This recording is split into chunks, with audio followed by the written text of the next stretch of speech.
नागपुर में मुख्यमंत्री देवेंद्र फडणवीस ने विभिन्न शासकीय परियोजनाओं का दौरा कर कार्यों की प्रगति का जायजा लिया। मेडिकल, मेयो अस्पताल, खेल संकुल तथा प्रशासनिक भवनों के निरीक्षण के दौरान उन्होंने कुछ त्रुटियां पाई, जिन पर अधिकारियों को तत्काल सुधार के निर्देश दिए। उन्होंने कहा कि सरकारी काम में किसी भी प्रकार की कमी बर्दाश्त नहीं की जाएगी और मरीजों को बेहतर सुविधाएं मिलना प्राथमिकता है। महात्मा फुले स्वास्थ्य योजना को सरकारी अस्पताल में लागू करने के फैसले को उन्होंने प्रभावी बताया, जिससे अस्पतालों को आर्थिक मजबूती मिल सकती है। आरक्षण उपवर्गीकरण पर उन्होंने कहा कि सभी पक्षों में सुझाव और आपत्तियां लेकर सुप्रीम कोर्ट के दिशा निर्देश के अनुसार निर्णय लिया जाएगा। कांग्रेस की स्थिति पर टिप्पणी करते हुए उन्होंने कहा कि पार्टी की हालत नाजुक है, जिसे देखकर कार्यकर्ताओं की चिंता स्वाभाविक है।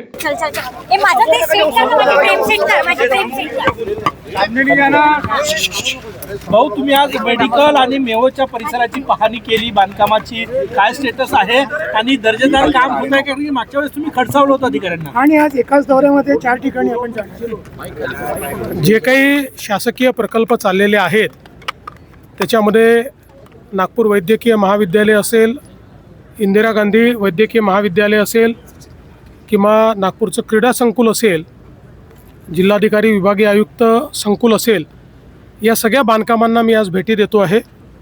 या ठिकाणी कामाची प्रगती बघतो आहे.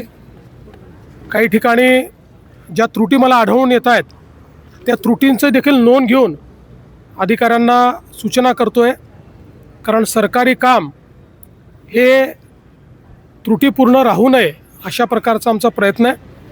काम भरपूर झालेलं आहे, चांगल्या पद्धतीनं झालेलं आहे, पण काही त्रुटी देखील माझ्या लक्षात आलेल्या आहेत. त्या मी PWDचे लक्षात आणून दिले आहेत, मेडिकल एज्युकेशनचे लक्षात आणून दिलेले आहेत. त्या त्रुटी पूर्ण करून जे पेशंट्स आहेत त्यांना दर्जेदार अशा प्रकारचा या ठिकाणी चिकित्सा मिळाली पाहिजे आणि जे कॉलेजेस आहेत त्या ठिकाणी चांगलं इन्फ्रास्ट्रक्चर आणि चांगलं शिक्षण झालं पाहिजे.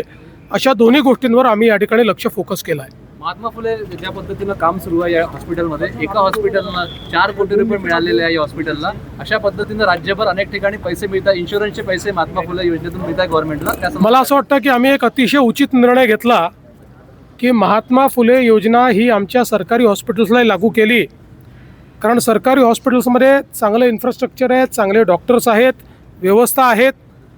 अशा या हॉस्पिटल्समध्ये ती लागू केल्यामुळे त्यांनाही 2 पैसे मिळत आहेत. त्यातला बहुतांश पैसा आम्ही तिथेच ठेवतो, त्यामुळे त्यांना जे काही त्यांचे रेग्युलर खर्च आहेत ते चालवण्याकरता देखील त्याचा फायदा होतो आहे.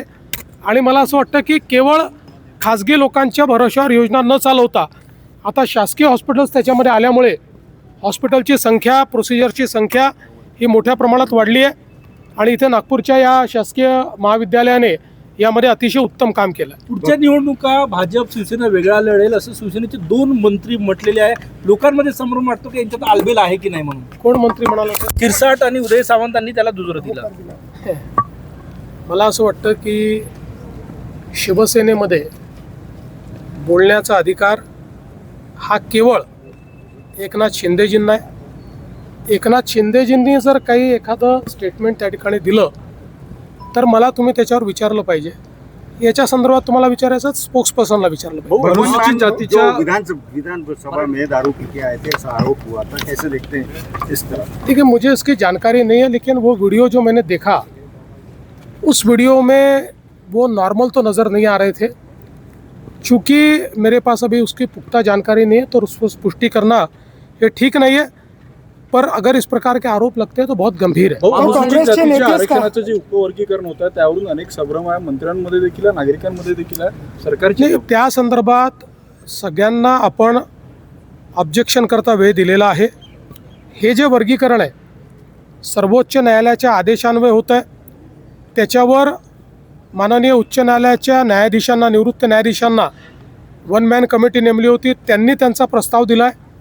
आता पुन्हा नव्याने लोकांचं म्हणणं आहे की आम्हाला सजेशन, ऑब्जेक्शन द्यायचे, ते आम्ही ऐकून घेऊ आणि त्यानंतर मग त्याचा अंतिम निर्णय सर्वोच्च न्यायालयाने दिलेल्या गाईडलाईन्सच्या आधारे घेतला जाईल. भाऊ, काँग्रेसचे नेते आणि कार्यकर्ते चिंतेत आहेत, कारण प्रत्येक निवडणुकीमध्ये त्यांना माघार घ्यावी लागते. मला असं वाटतं की काँग्रेस पक्षाची महाराष्ट्रामधली परिस्थिती ही अतिशय नाजूक आहे. आता तो त्यांचा पक्ष आहे, त्याच्यावर काय कारवाई करायची त्यांनी ठरवलं पाहिजे. पण एक बाहेरचा पक्ष म्हणून देखील मी जेव्हा पाहतो त्यावेळी इतक्या जुन्या पक्षाची अवस्था पाहून मला असं वाटतं की निश्चितपणे त्यांच्या कार्यकर्त्यांची क्यू करावी अशीच परिस्थिती आहे. थँक्यू भाऊ.